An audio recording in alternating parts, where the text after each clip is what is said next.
اللهم عذبهم عذابا يستغيث منه اهل النار آمین رب العالمین اللهم العنهم جميعا۔ بسم اللہ الرحمن الرحیم۔ ناظرین سلام علیکم، میں عذرا غدیری حوزہ معصومہ یعقوب سے آج آپ کی خدمت میں عید غدیر قرآن کی روشنی میں کیا ہے پیش کرنے جا رہی ہوں۔ بسم اللہ الرحمن الرحیم۔ یا ایھا الرسول بلغ ما انزل الیک من ربک وَإِن لَّمْ تَفْعَلْ فَمَا بَلَّغْتَ رِسَالَتَهُ وَاللَّهُ يَعْصِمُكَ مِنَ النَّاسِ۔ ناظرین، میں نے قرآن مجید کے اس مشہور آیت کا جو انتخاب آپ کے سامنے کیا وہ اسی لیے کہ پورا دین اسی آیت کے ذیل میں ہے۔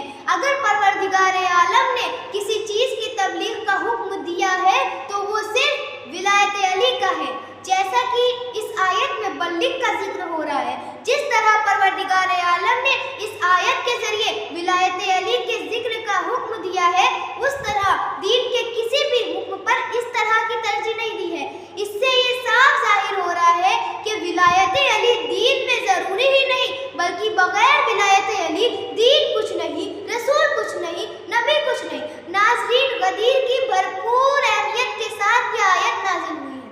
جیسا کہ آپ کے سامنے غدیر کا واقعہ ہے کہ رسول صلی اللہ علیہ وسلم اپنا آخری حج بجا لانے کے بعد جب واپس ہو رہے تھے تبھی مقام غدیر پر جبریل امین نازل ہوئے اور اس آیت کے ساتھ نازل ہوئے، یا ایھا الرسول بلغ ما انزل الیک من ربک وَإِن لَّمْ تَفْعَلْ فَمَا بَلَّغْتَ رِسَالَتَهُ وَاللَّهُ يَعْصِمُكَ مِنَ النَّاسِ۔ پروردگار عالم کہہ رہا ہے، اے رسول تبلیغ کر دیے جو آپ پر نازل ہو چکا ہے۔ اگر آپ نے اس کام کو انجام نہیں دیا تو رسالت کا کوئی کام انجام نہیں دیا، اور بے شک میں آپ کو لوگوں کے شر سے محفوظ رکھوں گا۔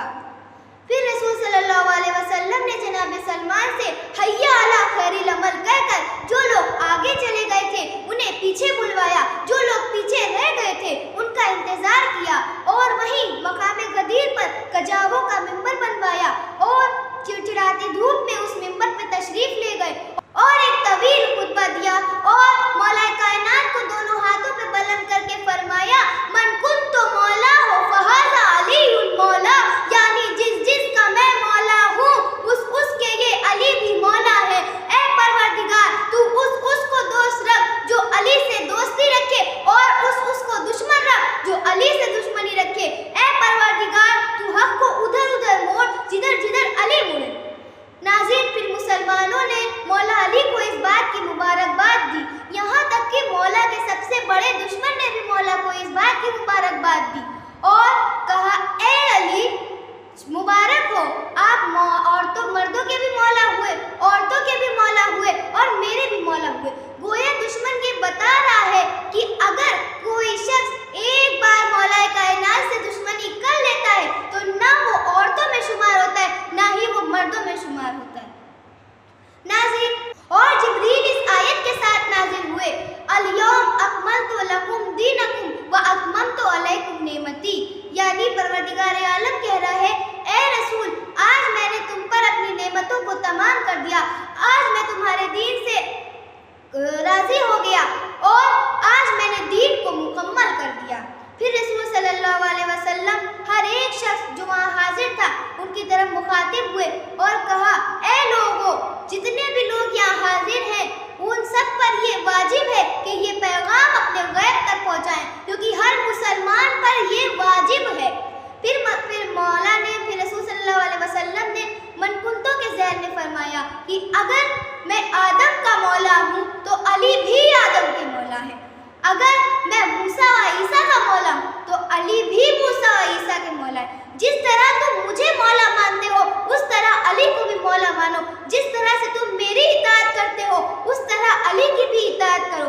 اگر تم ہماری طرح علی کی اطاعت، علی کی اتباع کرتے رہو گے تو ہمیشہ ہدایت پاتے رہو گے۔ ناظرین، اسی اعلان غدیر کے دن کو یوم عید غدیر قرار دیا گیا، یہ مومنوں کی سب سے بڑی عید قرار دی گئی، اور عید غدیر کی اہمیت ائمہ اور نبی کی نظر میں نبی سے پوچھنے پر کہ سب سے بڑی عید کون سی ہے، نبی صلی اللہ علیہ وسلم نے فرمایا، افضل ما آیتکم یوم ولایت علی ابن ابی طالب علیہ السلام۔ پھر عید غدیر کے متعلق مولا کائنات نے خود فرمایا، کہ عید غدیر کے دن کی گئی نیکی مال و زندگی میں اضافہ کرتی ہے۔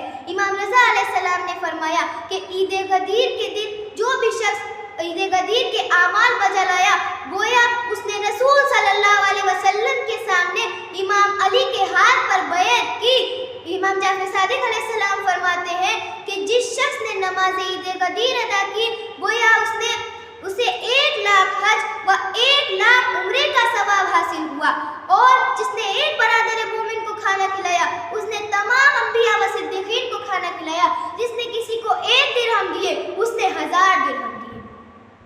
ناظرین، اب عظمت عید غدیر کی طرف روشنی ڈالتے ہیں۔ اگر آپ چاہتے ہیں کہ آپ تمام آسمان و زمین کی بلاؤں سے محفوظ رہیں تو عید غدیر کے دن نیا لباس پہنیں۔ اگر آپ یہ چاہتے ہیں کہ آپ کی رزق و روزی میں ہمیشہ برکت رہے تو عید غدیر کے دن نذر دلائیں۔ اگر آپ یہ چاہتے ہیں کہ پورے سال کی نماز اللہ کے بارگاہ میں قبول ہو تو عید غدیر کے دن کی نماز کو پڑھنا نہ بھولیں۔ اگر آپ یہ چاہتے ہیں کہ آپ کے گھر میں ہمیشہ خوشیاں بنی رہیں تو عید غدیر کے دن اپنے گھر میں چراغاں کریں۔ اگر آپ یہ چاہتے ہیں کہ آپ کی جیب کبھی خالی نہ ہو تو عید غدیر کے دن محبان امیر میں عیدی تقسیم کریں۔ اگر آپ یہ چاہتے ہیں کہ ائمہ معصومین آپ کے دسترخوان پر تشریف لائیں تو عید غدیر کے دن محبان امیر کو کھانا کھلائیں۔ اگر آپ یہ چاہتے ہیں کہ آپ کی معاشرے میں پہچان ہمیشہ بنی رہے تو عید غدیر کے دن کو کبھی نہ بھولیں۔ اگر آپ یہ چاہتے ہیں کہ اہل خاندان میں کبھی پھوٹ نہ پڑنے پائے تو اہل خاندان کو عید غدیر کے دن کھانا کھلائیں۔ اگر آپ یہ چاہتے ہیں کہ آپ اور آپ کی اولاد بیماریوں سے محفوظ رہے تو عید غدیر کے دن نیا لباس پہنیں۔ بس ناظرین، جس نے غدیر کو سمجھ لیا وہی انسان کہلایا۔ ویسے تو انبیاء کرام اور نبی کے غدیر کے سلسلے میں بہت سارے ارشادات ہیں، مگر دامن وقت میں گنجائش نہ ہونے کی وجہ سے میں یہیں پر مختصر کرتی ہوں۔ وآخر الدعوانا الحمدللہ رب العالمین۔ بسم اللہ الرحمن الرحیم۔ حوضہ معصومہ قم میں آن لائن ایڈمیشن اسٹارٹ ہے، بچوں کے لیے اور خواہران کے لیے۔ مبلغہ، عالمہ اور معلمہ بننے کا سنہرا موقع۔ رابطہ کریں ان نمبرز پر۔